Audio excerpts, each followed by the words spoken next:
ओम शांति। बुद्धि की परख शक्ति को कैसे बढ़ाएं? भारत में देवियों को अष्टभुजाएं दिखाई गई हैं।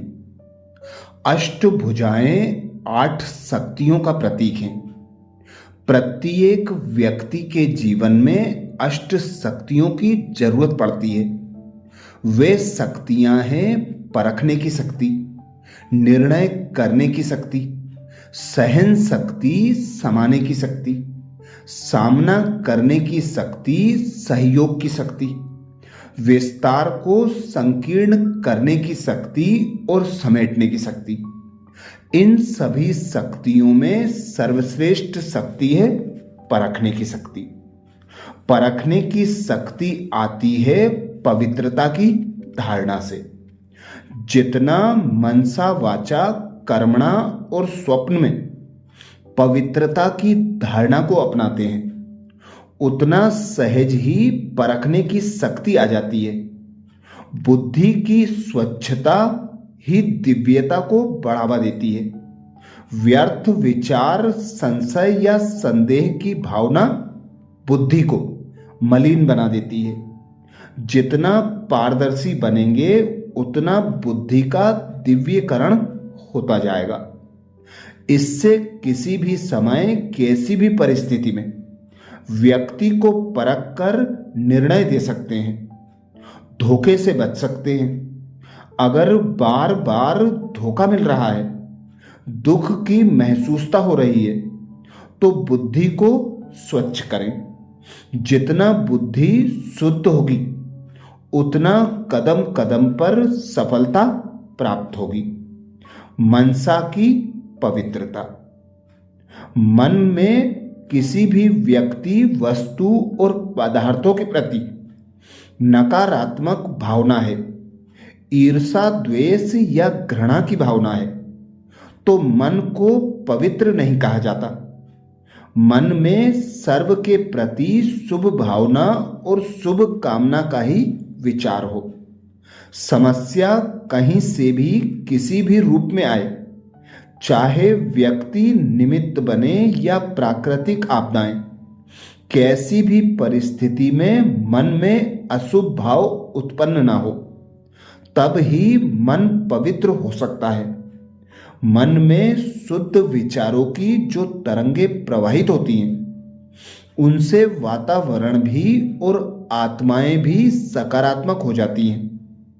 इसलिए विचारों की शक्ति को समझना और प्रयोग में लाना प्रत्येक व्यक्ति का दायित्व बनता है। जो कर्तव्यनिष्ठ मनुष्य होंगे, उनके मन में सबके प्रति सुखदायी, शुभ भावना व शुभ कामना के ही विचार चलते होंगे। तो अपने को चेक करें कि मेरे मन में किस प्रकार के विचार आते हैं। विचार ही व्यक्ति के व्यक्तित्व को दर्शाते हैं। विचार एक सूक्ष्म क्रिया है। इसलिए कहा जाता है कि विचार, भावना और दृष्टिकोण को कोई व्यक्ति छुपा नहीं सकता।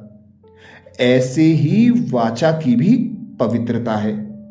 स्लोगन है, कम बोलो, मीठा बोलो, धीरे बोलो और सोच समझकर बोलो। जो मानव अपने मुख को मधुर बनाता है, वह सहज ही सबके दिलों में स्थान बना लेता है। सत्यवादी बनने के लिए अपने शब्दों पर लगाम दें। जो जितना शब्दों पर लगाम रखता है, उसके शब्द उतने ही प्रभावशाली होते हैं। ऐसे ही कर्म की भी पवित्रता है। कर्म अर्थात संबंध संपर्क में सादगी, शालीनता हो। मान शान की इच्छा और आकांक्षाएं संबंध संपर्क में भिन्नता लाती हैं। व्यक्तित्व को ऊंचा बनाने के लिए नम्रता, निर्माणता के साथ संपर्क में आए तो संतुष्टता जीवन में स्वतः आ जाएगी और सबके माननीय व प्रसन्ननीय बन जाएंगे। ऐसे ही स्वप्न की भी पवित्रता होती है। स्वप्न ही प्रत्येक व्यक्ति की वास्तविक पहचान होती है। जीवन को पारदर्शी बनाने की परख है स्वप्न। सतो प्रधान, रजो प्रधान और तमो प्रधान, इन 3 स्टेज में स्वयं को चेक करना है कि किस स्टेज का स्वप्न आता है। कर्मों की ध्वनि ही स्वप्न का रूप लेती है। मनसा वाचा और कर्मणा किस प्रकार के कर्म करते हैं, चाहे कॉन्शियस या अनकॉन्शियस स्थिति में, जागृत या सुषुप्त अवस्था में, यह स्वप्न से ही मालूम पड़ता है। यदि डरावने या बुरे स्वप्न आते हैं तो अवश्य ही दुखदायी कर्म किए हुए हैं, भले ही व्यक्त रूप में ना भी किए होंगे, परंतु विचार ही आधार है कर्म के।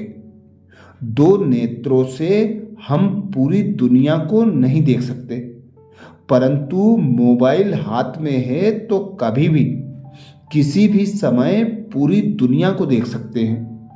अच्छाई और बुराई सब चीजें इसमें है। हम जो भी देखते हैं सीधा मन और चित्त को प्रभावित करता है। इसलिए यह ध्यान रखना है कि दृष्टि के माध्यम से मन और बुद्धि को किस प्रकार का भोजन दे रहे हैं। जैसे खराब भोजन शारीरिक स्वास्थ्य के लिए हानिकारक है, वैसे ही जो देखते हैं, मनन चिंतन करते हैं, उससे मन और बुद्धि का पोषण होता है और वही स्वप्न संस्कार स्वभाव कर्म व्यवहार द्वारा प्रत्यक्ष होता है। जीवन का मूलभूत आधार है भोजन। अगर भोजन संतुलित ना हो तो जीवन भी संतुलित नहीं हो सकता। अत्यधिक ठंडा, अत्यधिक गर्म प्राकृतिक नियमों के विरुद्ध माना जाता है। यदि खाद्य पदार्थ में आसक्ति है तो दुख मिलता है। दुखों से बचना चाहते हैं तो क्षण भंगुर जिह्वा के स्वाद रस के पीछे न जाकर जीवन जीने के लिए उपयुक्त आहार का उपयोग करें। योगी के लिए कहा गया है, इंद्रिय रसों से मुक्त, तभी आध्यात्मिक लक्ष्य में उत्तीर्ण हो सकेंगे। व्यक्ति को आसक्तियों से मुक्त होना चाहिए। किसी भी प्रकार के आकर्षण ही प्रगति के मार्ग में सबसे बड़ी बाधा बन जाते हैं। अतः तत्परता से अपने लक्ष्य की तरफ अग्रसर होना है ताकि समय से पूर्व मंजिल के करीब पहुंच सकें। परख शक्ति को बढ़ाने के लिए बुद्धि को अंतर्मुखी बनाएं। अंतर्मुखी सदा सुखी। जो अंतर्मुखी बनकर स्वचिंतन में व्यस्त रहता है वही बाह्य आकर्षणों से बचा रहता है। बाह्य आकर्षण बुद्धि की शक्ति को नष्ट कर देते हैं। कभी कभी बुद्धि में धुंधलापन आ जाता है जिससे राइट रॉन्ग की यथार्थता को समझ नहीं सकते। अगर बुद्धि को आत्मचिंतन, परमात्म चिंतन और अपने श्रेष्ठ भाग्य के चिंतन में व्यस्त करेंगे तो दैनिक जीवन में आने वाली हर रुकावट को सहज ही समाधान में परिवर्तन कर सकेंगे। अच्छा, ओम शांति।